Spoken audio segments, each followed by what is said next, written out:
So when it comes to chronic musculoskeletal pain, things like neck pain, headaches, lower back pain, shoulder pain, that kind of long-term pain, the way I like to look at it is it's kind of a cycle that has three factors that all feed into each other.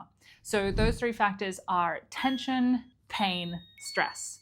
Now, where you start on this cycle, like what is the initial cause of the pain, can differ from person to person. And so that's what we're going to cover in today's video, because I think it is kind of helpful to know how the pain got started or what the underlying root cause of the pain is, because that can change how you address the pain.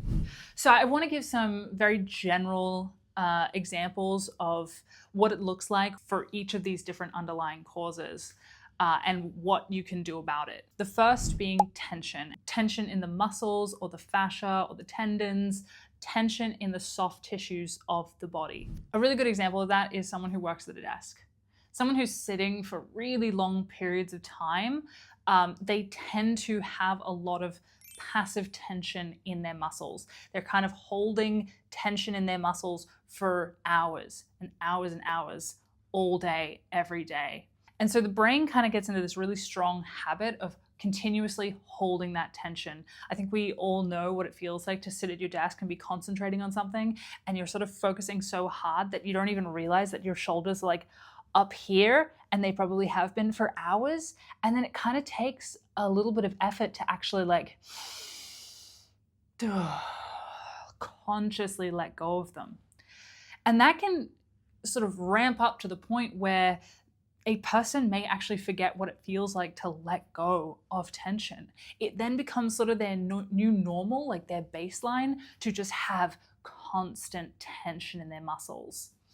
And that tension leads into this cycle that I'm talking about, because eventually that tension will turn into pain. It's almost inevitable that if you're holding tension for really long periods of time, day after day, week after week, year after year, it's going to lead to pain eventually. So if that really is the underlying cause, if that's like the place where everything got started, yeah, the place that you want to start is by addressing that chronic tension. And thankfully, that really is the easiest place to start.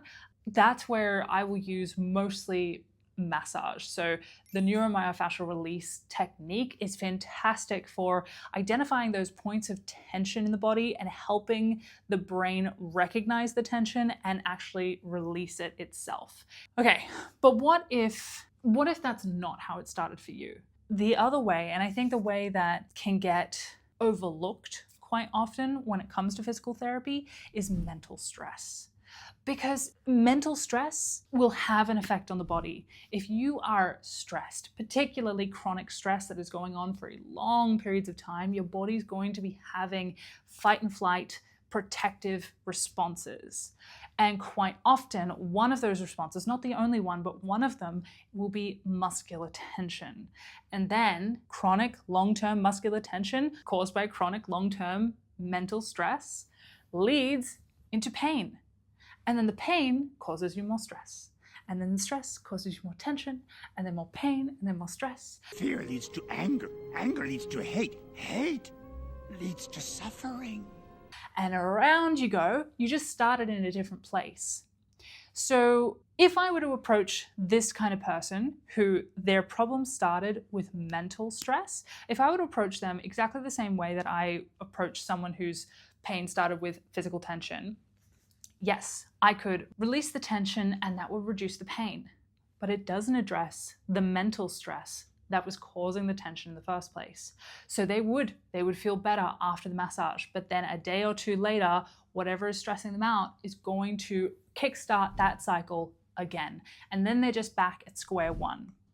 So that's why it's really important to understand, where is this coming from?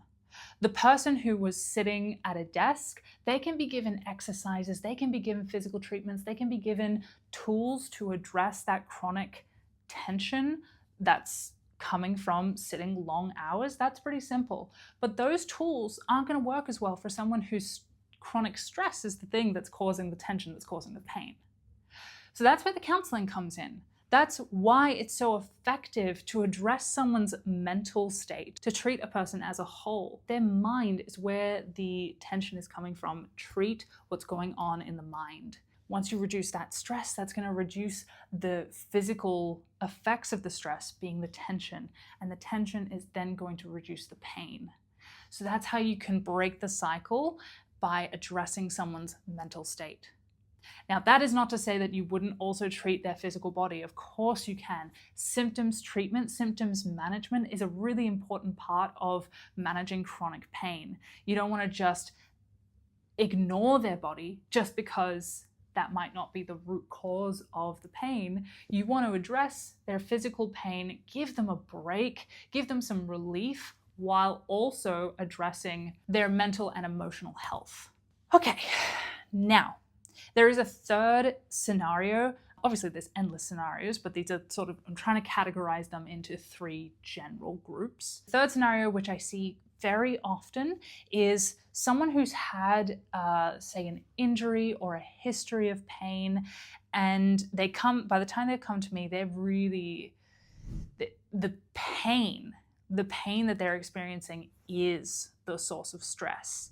They might not have anything particular going on in their life that's causing them stress, but the pain is now its own source of stress. So an example is a client of mine who grew up with a lot of jaw issues, a lot of pain, like lockjaw, neck and shoulder issues, headaches. I feel like I'm describing myself because this is exactly what I went through as well.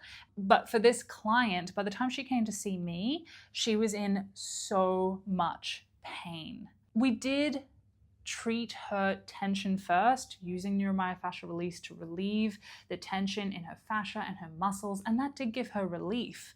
But the thing is that the pain, whenever the pain would flare up, the pain would cause so much stress, because there was such a deep-rooted belief that the pain was a danger in her life, that it was going to lead to something really, really bad. When I looked at it and we sort of did some measurements, we did some tests, there wasn't actually that much going on in her jaw, but her mind, she had so many layers of beliefs around this area of her body that her body was basically creating pain as a protective mechanism.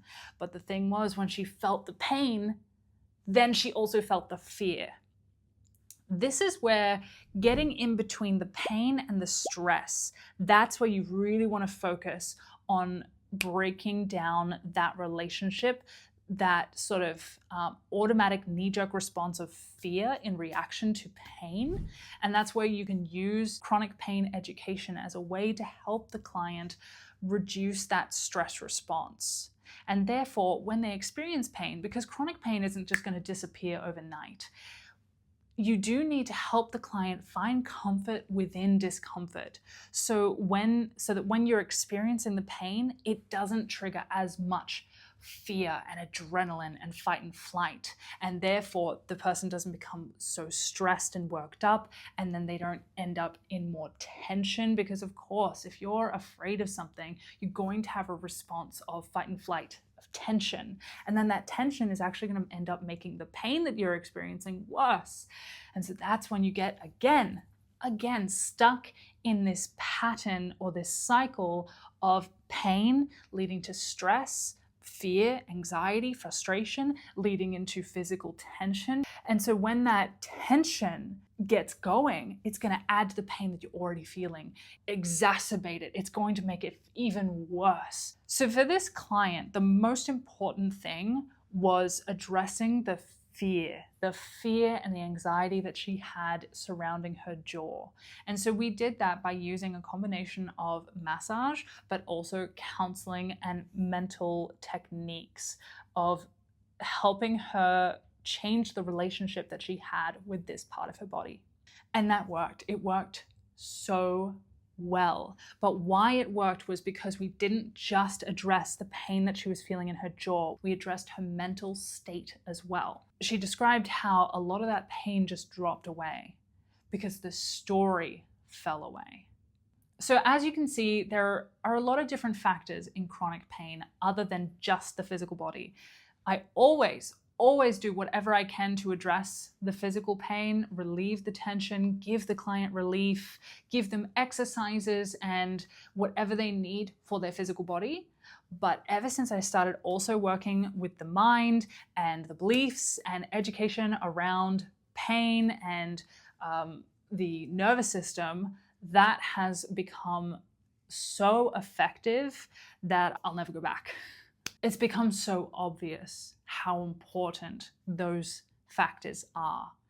I've gotten far better results with my clients since working in this way than I ever have just working with the physical body alone.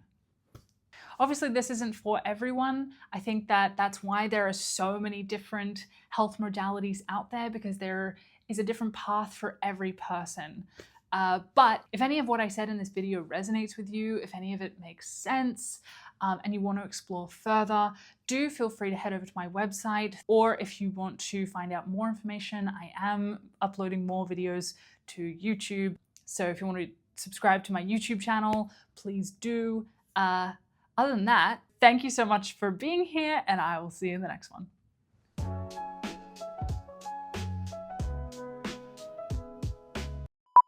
This is okay, right? Yeah, cool. Wait, no, we need a microphone. Oh, this is now my third or fourth attempt. We're just gonna see how this goes. Stress, tension, pain, stress, tension, pain, stress, tension, pain. Okay, someone is drilling next door. I have not figured out an outro. Oh, I've lost my train of thought, sorry.